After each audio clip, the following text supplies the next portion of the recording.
everyone, and happy Filipino American History Month. Welcome to today's Filipino Filmmaker panel at the 43rd Annual Asian American International Film Festival, hosted by Asian CineVision. I'm Jeremiah Abraham, founder and CEO of Tremendous Communications. Today, we'll be speaking to a really great group of Filipino filmmakers that have really helped shape the visibility and entertainment in Hollywood. So we're all friends here, and we're all a community, so I'm happy to introduce all of you. First of all, let's start with Andrea Walter, who is a writer and director of mixed race heritage, part English, part Filipina. She was raised on the island of the Philippines and a couple of months each year on the islands of the United Kingdom. Andrea moved to the ninth island of Hawaii, or commonly known as Las Vegas, and she was the writer and director of MP by Design. How are you, Andrea? Hi, nice to be here. I'm sorry I didn't bring any pandesal today for you. Okay, well, you brought your own. Thanks for bringing the carbs. All right, and then next up we have Isabel Sandoval, who is a New York-based Filipina film writer and McDowell Fellow in Film. The Museum of Modern Art has cited her as a rarity among the young generation of Filipino filmmakers for her muted, serene aesthetic. She is the first transgender director to compete at the Venice and BFI London film festivals with the New York set trans immigrant drama Lingua Franca. Lingua Franca is being distributed by Array, Ava DuVernay's film distribution company, and premiered this year in August on Netflix. Hi, Isabel. How are you? Hi, Jeremiah. Hi, everyone. Isabel, in addition to filmmaking, I heard you're a model now. Is that true? Club Monaco asked me to be part of its 35th year anniversary. So, yeah, I was one of the people that they approached for the campaign. That's really. Are you wearing Club Monaco right now? Is that what you're wearing? I was earlier. Okay. Well, thank you for joining us. Thanks. Next up, we have Diane Paragus, who is an award-winning writer, director, editor, cinematographer, and producer of narrative features, documentaries, and commercials. She owns and operates Civilian Studios, a Brooklyn-based production company. In 2012, she co-directed Brooklyn Boheme, a feature-length documentary about an African-American arts movement featuring Spike Lee, Chris Rock, Rosie Perez, and many others, which premiered on Showtime. Last year, Diane actually completed her debut narrative film feature, Yellow Rose, about an undocumented Filipino-American teen pursuing a dream to become a country music singer. The film won over a dozen grand jury and audience awards and is about to make history this year as one of the first Filipino-American films that is being supported and distributed by a major Hollywood studio, Sony Pictures. Diane, how are you tonight? I'm good. Who did you just describe? That's not me. It is. Used to all the accolades already, goodness. No, I'm just a COVID mom. Oh gosh. Well, thanks for joining us. Next up, we have Eileen Kabiling, who is actually premiering her debut film here at this festival, Basurero. Eileen is a Filipino-American filmmaker who has been described as an artist whose stories magically come to life like in a painting. That's a great description of your work, Eileen, actually.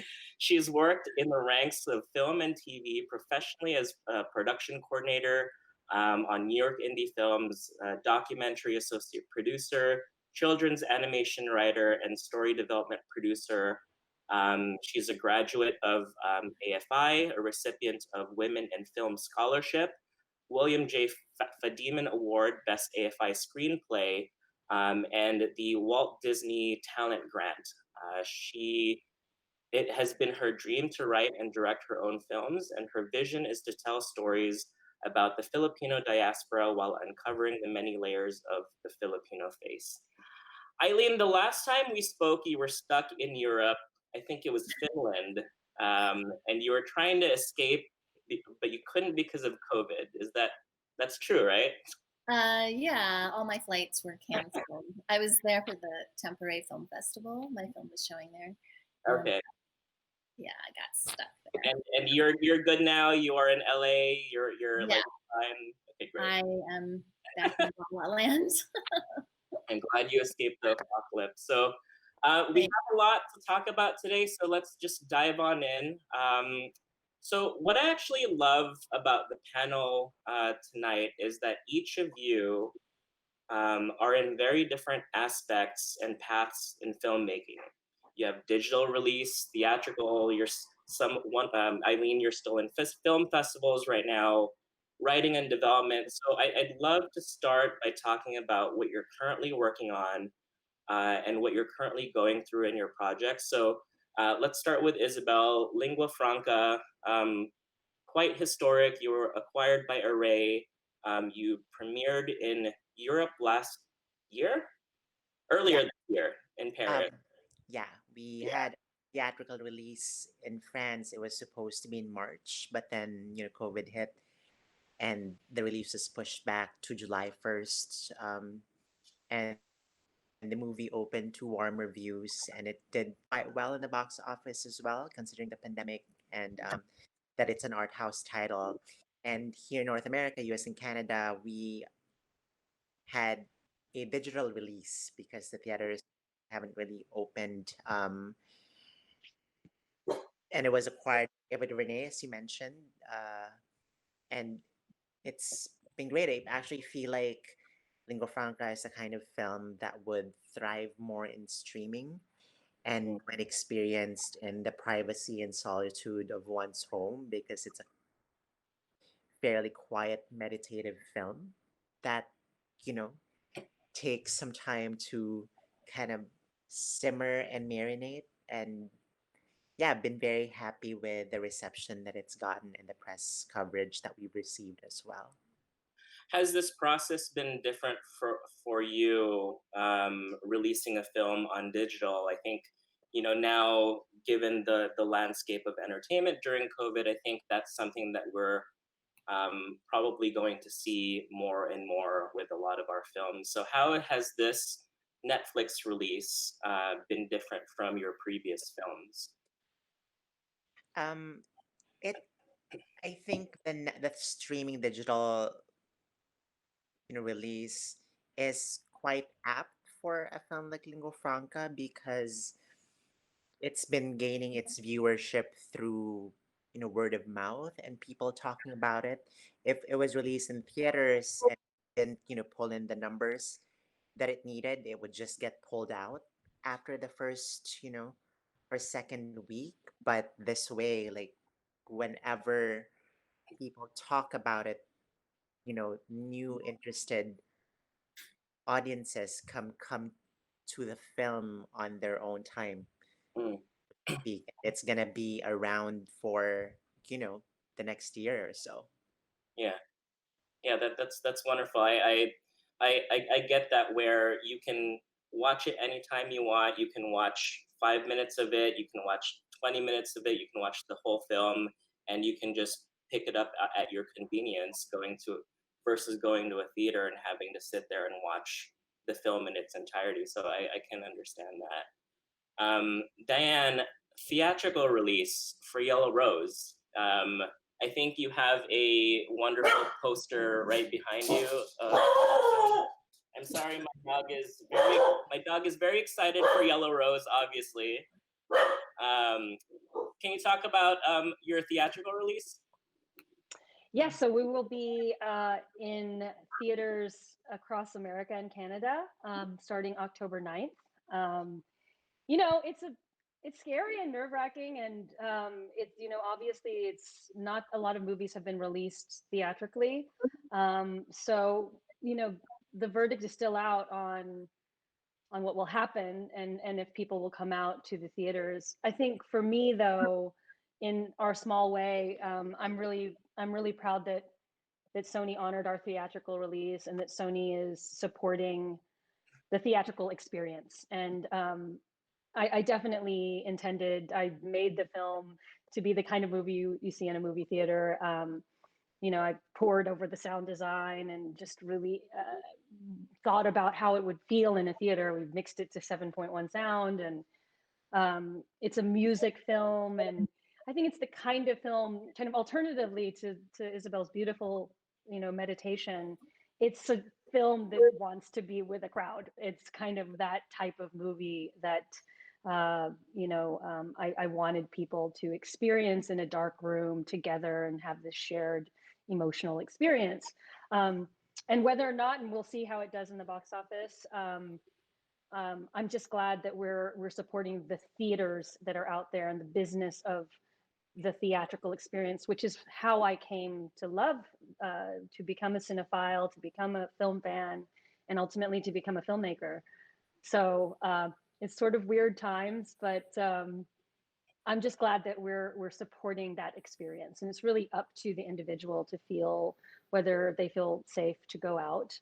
But I do hope they do. And yeah, I mean, it's every, you know, Isabel, you had hundreds of theaters in France, and just to know that your film is in theaters, seeing the posters up in different, Drea saw our poster in some theater and sent us a picture, and it's just, you know, super gratifying. Those are the moments that you dream of, you know, when you dream of being a filmmaker.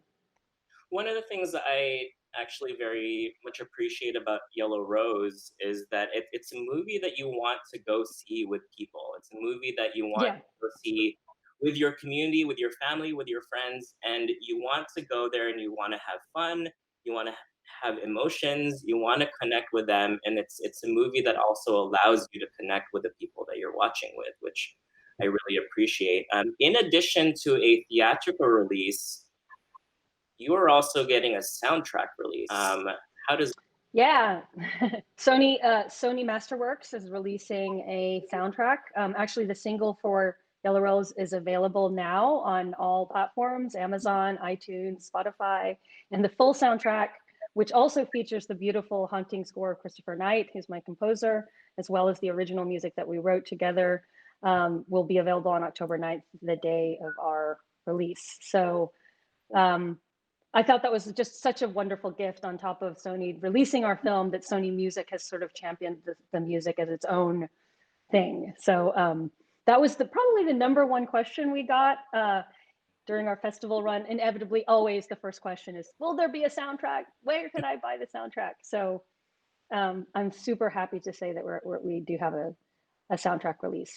Well, I've been listening to the single nonstop all week, so amazing. Eileen, your short Basurero is premiering at the Asian American International Film Festival next week, I believe. I think it's already showing. Oh, it's already shown. Well, it's the New York Coast premiere. Tell us how that feels, being currently in the film festival circuit. How did you get here? Where would you love your film to go afterward? I think we've all gone through this process of going from festival to festival and anticipating the premiere of our film. So I'd love to hear your thoughts about being part of the festival circuit. Well, this is my first festival, so it's been it's been wild. The film world premiered in Korea, in Busan, and that was just out there. It was just huge, that festival, and it was fun. And I did get to go to Finland, to Tampere, which is also a short film festival. And then Cinemalaya in the Philippines. Really great. And then a couple of my festivals, like San Francisco, the International Film Festival, unfortunately they got canceled, but I was so psyched for that one. It's nice. It was really nice to see the film projected in a theater, like what Diane was talking about. It just was, I really planned the film to be, there's hardly no dialogue in my film, so I really planned it, to be projected. Interesting, the online festivals. Cinemalaya was online. I've seen the short, beautifully shot. Jericho is great in the film. And it offers a really great snapshot of somebody's life. You just dive right into his situation and the current state of the Philippines. Is this something that you might want to create into a full-length feature, or is this meant to be to stand on its own as a short? Yes and no. It is a standalone in a sense now, but I think it also has given birth to the feature that I'm developing. Mm-hmm. But I wouldn't say it's one of those where, you know, I already had the feature in mind before I made the short. So the feature is, as I'm writing it and developing it, it is starting to have its own life that is, you can see that it's born from the short, but it's a whole other direction. Yeah. Okay. So, Andrea, your turn. You are actually at a different phase in filmmaking. Last year, you premiered Empty by Design at various festivals, and now you are at the writing and development and possibly even the pitch phase of filmmaking. I think this is probably one of the, as people are starting to get into filmmaking, one of the things that people might be very curious about in terms of process and how you even get started with all this. So can you tell us about maybe what you're currently working on and about this part of filmmaking, of writing and development? Yeah, I actually didn't think I would get to this part of filmmaking. I always thought I had to keep financing everything on my own. I mean, I still kind of am working as partially a producer on projects, but we had a pretty good film festival run for the film, and I was surprised at that. And then once that happened, we got a lot of traction for the next thing that I'm doing. So I had a lot of people ask, but it wasn't actually until COVID started. And I feel that it's because everyone was sitting around for so long. They wanted scripts to read. So I started getting calls and emails about like, what's your next thing? Can I read it? And we sent out a couple scripts. And at the beginning of COVID, I can't really say what it actually is, but a company emailed us for a script. They got back to us and they're like, hey, we want to make this movie. It's great. And that was the one script that I didn't think anyone off the pile of the scripts I've been trying to make would say, because it's a period piece with Filipinos and it's a Western. So I started laughing on the phone. Like this is a joke. And then, yeah, I guess that's what I'm doing right now is. Well, why do you think that one got interest versus your other ones? I don't know. Honestly, I don't know. Maybe just because it's the one that we just genuinely what we wanted to do. I was fortunate enough to meet this other Filipino screenwriter, Mike Nevada, who actually went to the same high school as me in the Philippines. And we connected through my best friend and we got the script together. But I think it's because the climate is different now. People are looking for more than just movies about us immigrating, or, I mean, like, we have wonderful stories like that, but now it's like people like Diane and Isabel have opened up the doors for someone like me to actually be able to tell different stories. Like, if they hadn't made their big movies, I would never get a chance to be like, I want to put a Filipino on a horse and shoot people. You down? Like, that's just like, thanks for them. And I think that's why it is. Like, the climate's just so different. So I think now's the time to really tell the stories we want to tell. Mm-hmm. Are you able to talk about, and I know that you mentioned the Western, I think you're working on like 100 other scripts. Are you able to share any of them, or is this all secret? There's one more. I'm a bit more open about it. I don't really write rom-coms, and I decided in the time of COVID, to make myself feel better and write a rom-com. And that was the second script that I laughed that people wanted to make, because it's not my genre. And so now we're trying to get that one made. It got second round at the Sundance development thing, so I'm still waiting to hear more on that. And we have a whole team ready to make it. But that was just focused around a whole Filipino queer rom-com storyline. I don't know, I'm excited. I want to see more of my people. Well, yeah, I think like I've had this conversation with a lot of you guys. I feel that, you know, as important as it is, a lot of our stories are about immigration and identity. But you know what? Quite honest, I would love just to see a Filipino-American, Filipino film of like four friends, and then they just go to Vegas and then just get trashed. And like, and then you don't really think about it afterward. You just have a good old time, and you know, like I would love for us to have the privilege to get to that point as a community of filmmakers. And you know, Andrea, I love what you just said in terms of being part of all of these aspects of filmmaking, because a lot of times, and you told me this the other day, is that you're not always, as POCs, as indie filmmakers, we're not always given the opportunity to just be the creative vision. You have to wear a bunch of different hats: writer, producer, director, cinematographer, and sometimes in Isabel's case, you have to be the lead actress. So I would love to hear your thoughts on wearing all these different hats, and how your experience has been being all these different roles in your film. Eileen, do you want to kick us off? Yeah, well, for my short, I pretty much, I was the producer, and I had other producers really help me a lot, like Darlene, Isabel's producer, is like my main lead producer, but I had other producers pitch in. But I started it, I raised the money, crowdfunding, I wrote it, I directed it, and it was a lot of work. I can't imagine doing that on a feature. It's just really overwhelming. The funding of the film, I think, was the hardest part for me, because asking people for money was really a huge challenge for me, to just, ask all 1,000 of your friends on Facebook and family. But it was a really deep, cathartic experience for me to do that.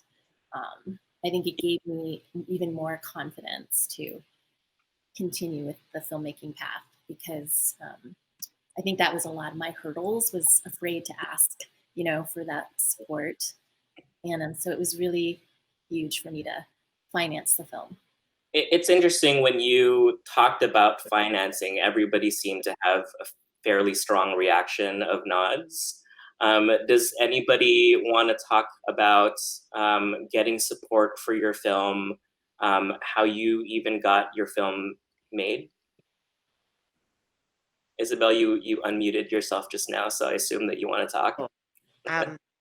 Yeah, the financing for Lingua Franca was, I'm lucky in that I did not have to put in my own money into the film, and I was actually able to get paid for it. So the budget was a little under 500K. It was initially almost 3 times that amount, but I, fought to bring it down to a budget that was just high enough to pay the casting crew decently. And even though we had name actors, they were attached to the project not for the paycheck, but because they were drawn to the material. But so a budget that was high enough to cover the pay of the people, but also low enough that I did not have investors breathing down my neck, and kind of pulling my arm to make a movie that was, more commercially accessible or palatable. And yeah, about 70% of the budget was funded by private equity investors. About 25% was through grants. We got a bunch of grants from the New York Foundation for the Arts, which gave us 50K. We also got money from Tribeca Film Institute, the Jerome Foundation, Frameline, and about 5% of the budget was funded through Kickstarter, through a crowdfunding campaign, because our production team had quite a number of friends that wanted to support the project but did not have 10K lying around to buy, to invest in a unit in film.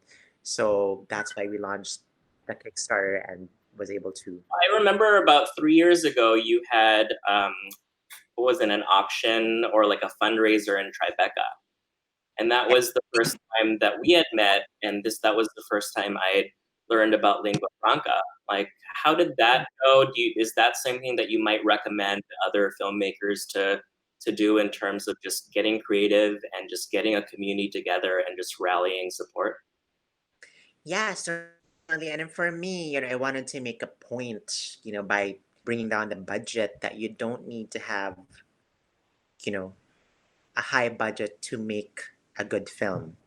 Um, and in fact, it was kind of, badge of honor on my part that I want the film to look more expensive and pricier than it actually costs. And Mhm.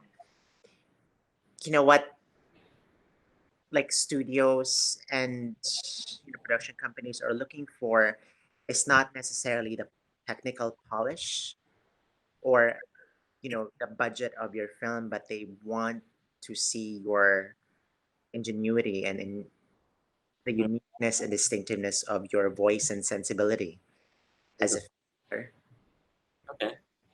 And Diane, you went somewhat of a different route where you first created a short for Yellow Rose, and then you used that as kind of a proof of concept or a pitch to potential supporters, investors, and then you went on to create the film. Can you talk a little bit about that process and why you felt that you needed to go right into the short versus trying to create the full-length feature from the start? Yeah, the short came about as a total hustle. I was meeting with an investor, and I could tell he wasn't going to invest a large enough amount that would get us to our feature. And I was talking about comps for the movie, like movies that this film might be similar to. And I had mentioned the film Whiplash. And then his eyes kind of lit up, and he's like, "Oh, that was one of my favorite films of this past year." And as some of you know, Whiplash began as a short.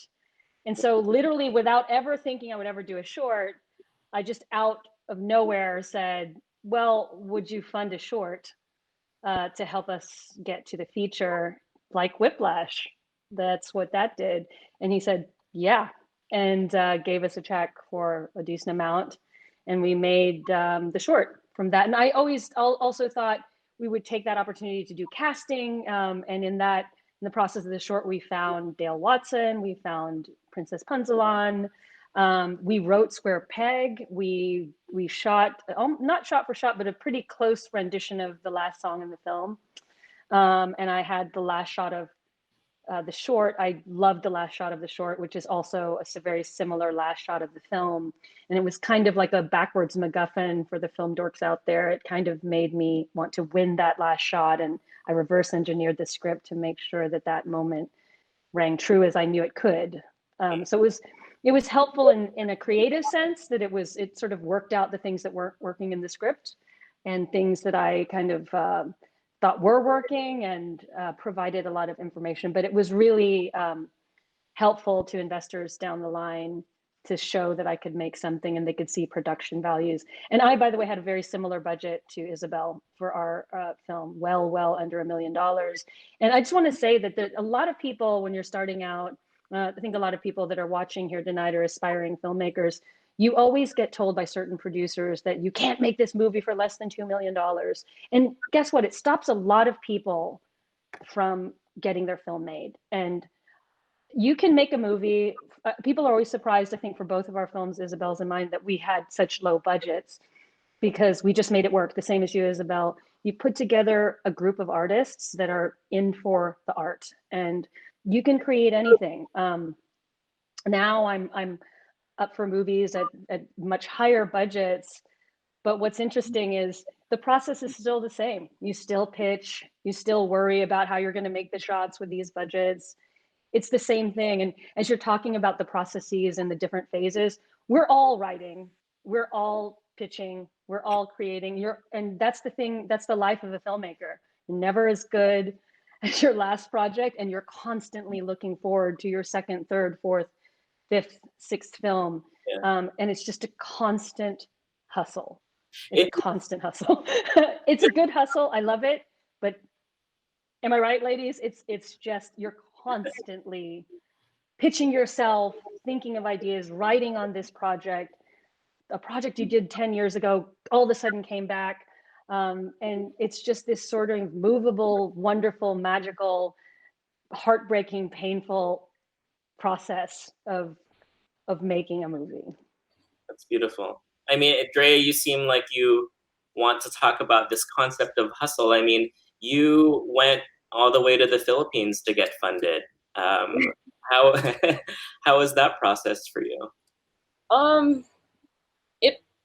It just seemed only natural to do that. So when we were making the film, when I started writing it, there was at one point I asked advice from a friend of mine who's a producer out in America, and his first reaction after reading, I think, the first 5 pages was, well, you could just cheat that here. And then I just felt this tiny, tiny knife just slowly go inside my soul at the thought of cheating my home country for Los Angeles. I was like, girl, no. So it was so fortunate. I was fortunate enough to have these 3 producers, Dante, Osric, and Chris, who we all went out to the Philippines on one-way tickets. And Osric's like, we're not going to leave this country till we get this movie made. And if that takes years, fine. We met up with a wonderful producer, Joanne, and she connected us with Signal, and it was just this like constant train forward. And if we hadn't made the decision of just to completely make it the most Filipino movie I could do for myself, we wouldn't have gotten financing back home. I don't think anyone in America would have ever financed that movie at all. It just is an impossible pitch for me out here. But over there, it was easy. It's just I had so many people going, yeah, how can we help you? What can we do? We like this story. So to me, it was just a natural fit to go home. Is that going to the Philippines, was that pitch process different? Because I feel like if we're pitching for money here, we also have to have that added layer of pitching why we as a Filipino, why Filipino stories are valuable to invest in. And then we can have the privilege of creating our films. Now, going to the Philippines, do you think that they inherently already understand that? Or do you have to talk about the value of Philippine stories versus Filipino American stories versus Filipino stories abroad? Like, how was that for you? I didn't really run into that problem that much because I'm born and raised there. So I didn't have to explain who I was as a Filipina, as a mixed race person. There's so many mixed race ones over there compared to here when I have to explain what I'm doing and have to constantly explain that, yes, Filipinos also speak English. It's okay for the dialogue to go back and forth. But over there, those weren't the things I had to explain. Other things I had to explain were, just basic story stuff. Why are we doing this? Or why is this character doing that? But I never had to explain myself. And I didn't even have to fight for, the female lead thing, which has been a constant struggle over here, which is ridiculous. Like over there, half my team was female. Everyone that financed the movie is female.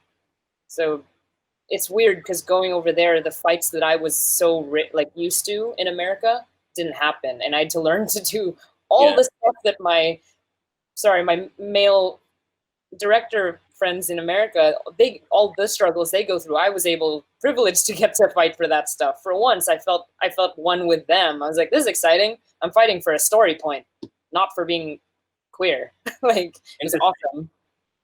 Is that added layer of being a queer Filipina filmmaker, is that something that you also have to address in your stories or in your identity? Like how is that something that you incorporate in your work? Yeah, naturally, I'm sure everyone else in this panel can agree with this. Just because we're female and our ethnicity is this way, we just naturally will tell these stories, and it just happens in my work. No matter what, I will always represent those bodies of people. So it's just a thing I'll just do. Okay. Now, I'd love to hear anyone else on the panel, your thoughts on proving our value in Hollywood. I mean, as I mentioned to Andrea, I feel like a lot of times we have this added, I don't know if the word is burden, but this added responsibility of representing us and representing our value to studios, to Hollywood. Have you had that experience yourself? Is that something that you feel that you are currently addressing in your work? Anybody can chime in. Yeah, I definitely feel that way. And, you know, even within the Asian American film world, of which this film festival supports these movies, being Filipino within the Asian world of cinema is we're often looked at as sort of second-class citizens. And what's so exciting about what's happening in Filipino cinema now is that we're starting to become taken seriously. And I feel like it feels a little bit like a movement. It feels a little bit like people are listening to our voices, and the fact that we're telling such distinct stories is really something I'm so proud of.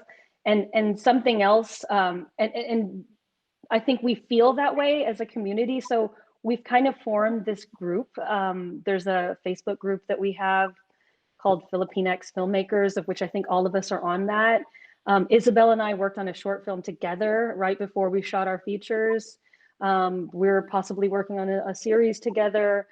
Dre and I are constantly talking about things. I'm talking to her about producing her film. Eileen, I'm going to be talking to you about that. And just, you know, it feels like a movement. And I hope that we are going to start to talk about Filipino cinema in the way that people talk about Korean cinema, where you have real auteurs telling their very unique visions, that they're individual filmmakers getting to tell the stories that they want to tell. And the more we do that, that's what Korea did, was it actually let its auteurs tell their stories. That's the difference between that type of cinema and what was going on in the Philippines. Philippines is run much more like old Hollywood studios, where the studios are running everything and they create these sort of cookie cutter films that are made for the masa.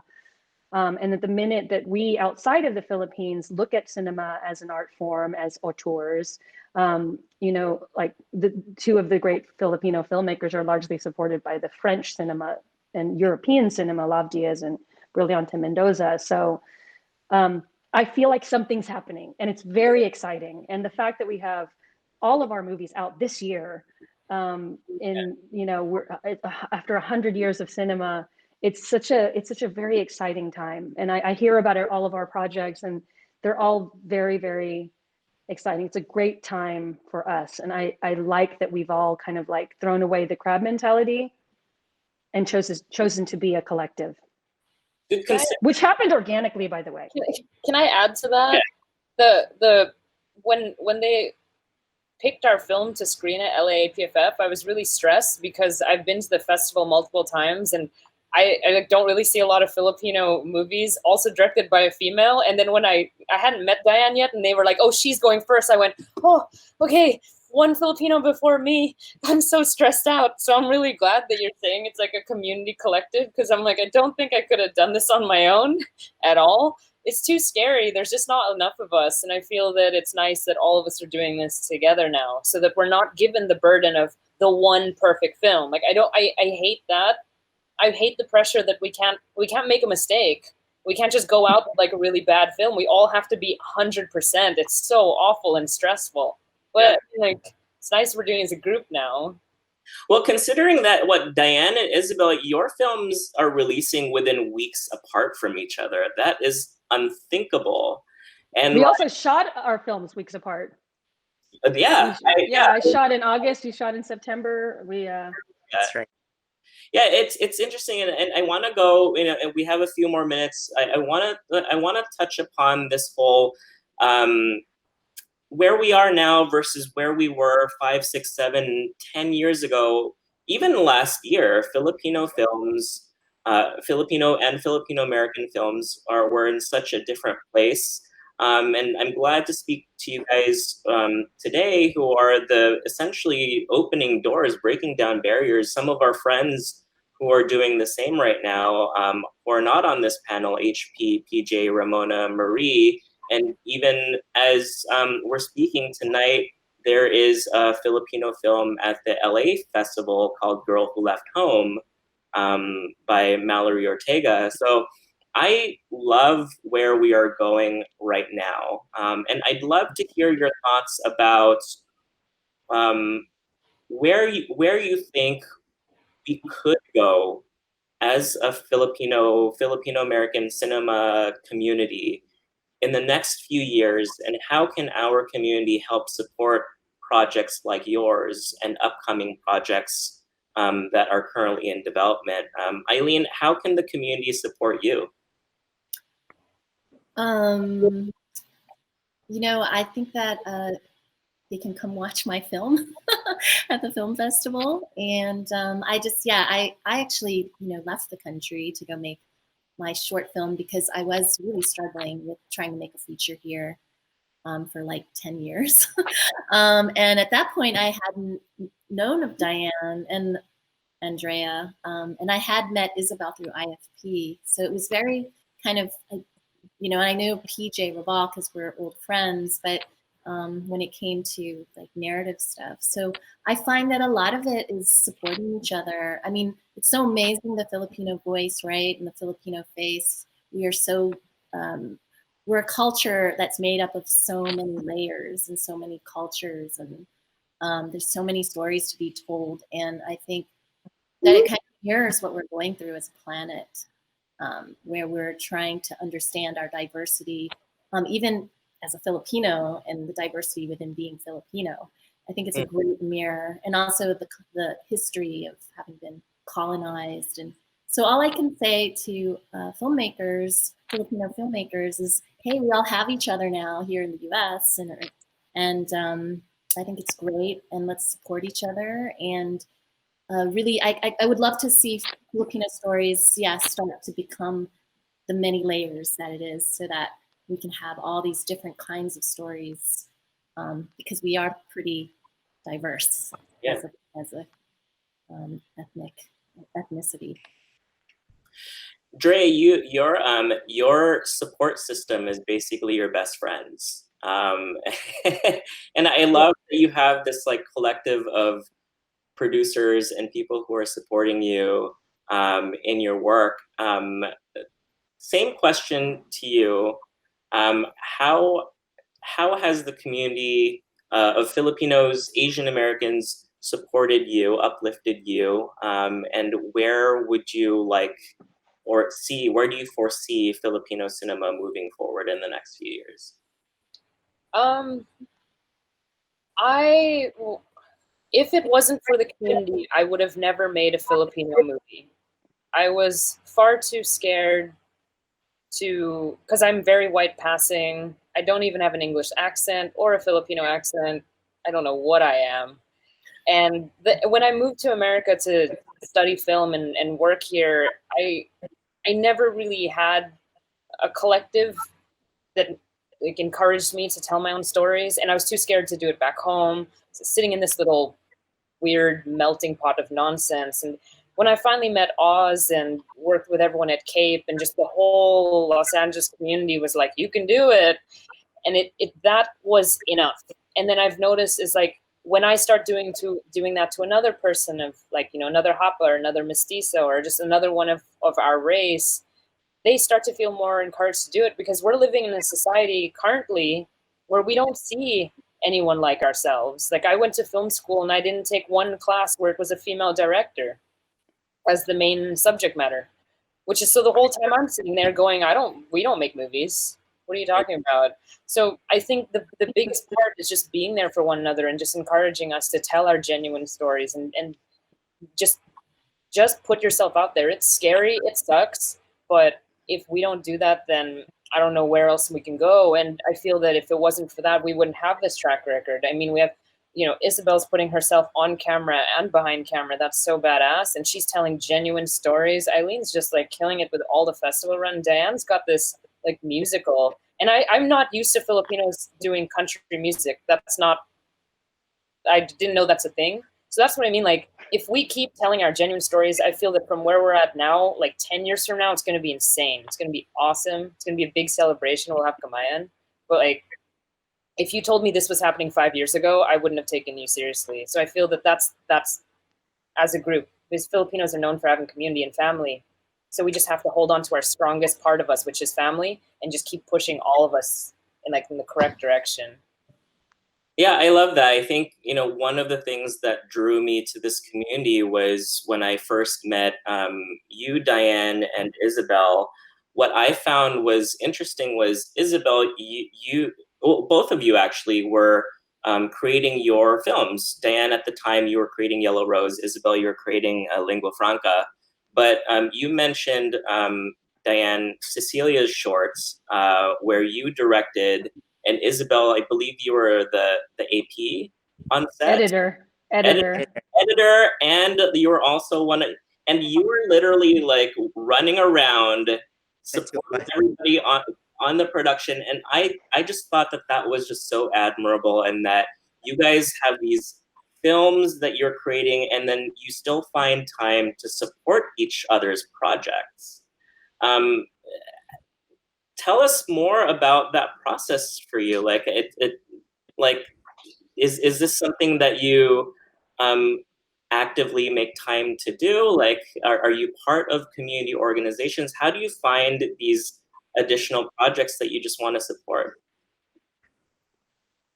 Well, do you want to go? Me? I'll be quick. I've always envied the three amigos. It's always been a fascination for me. Alfonso Cuarón, Inarritu, and Guillermo del Toro. I feel that collectively, the three of their films and as filmmakers became better because of their friendship, but also their competition.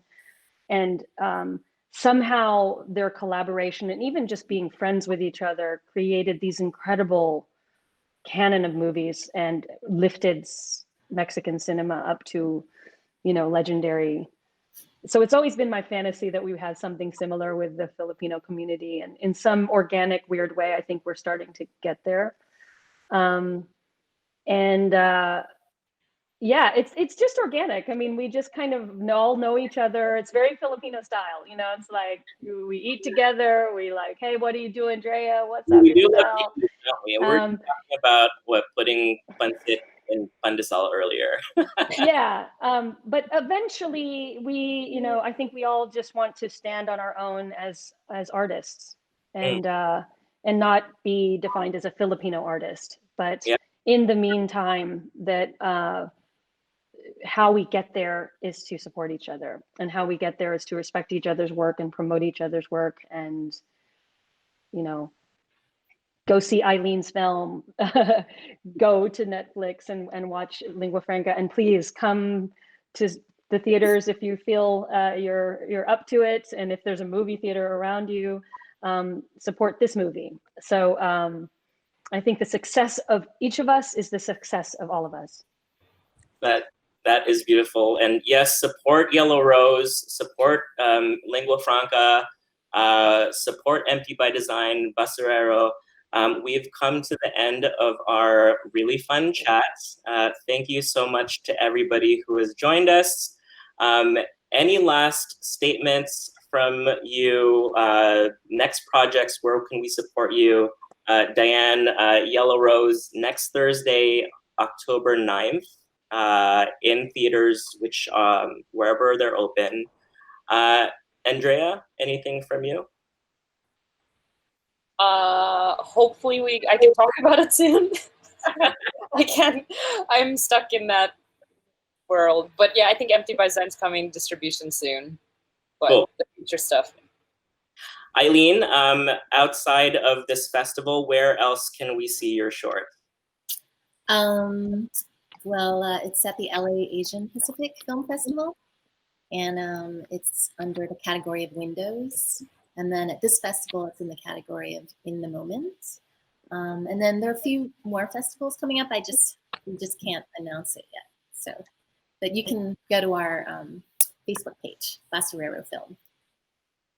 Cool. And then Isabel, I know that you are working on some, I don't know if you can talk about any of your big things coming up. I know you haven't announced certain things, but whatever you can say, where can we find more of you?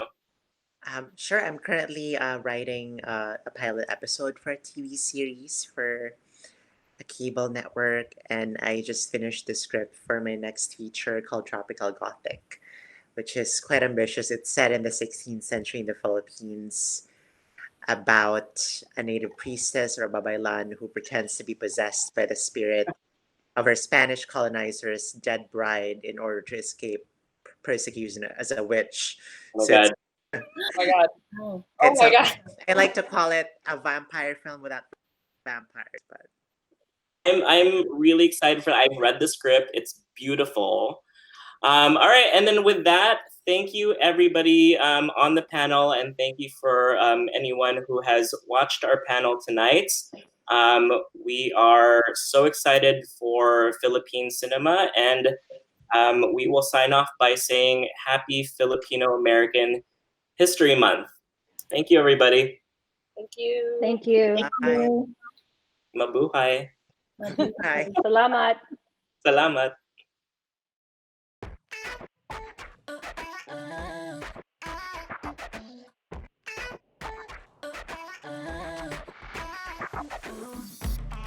Ooh.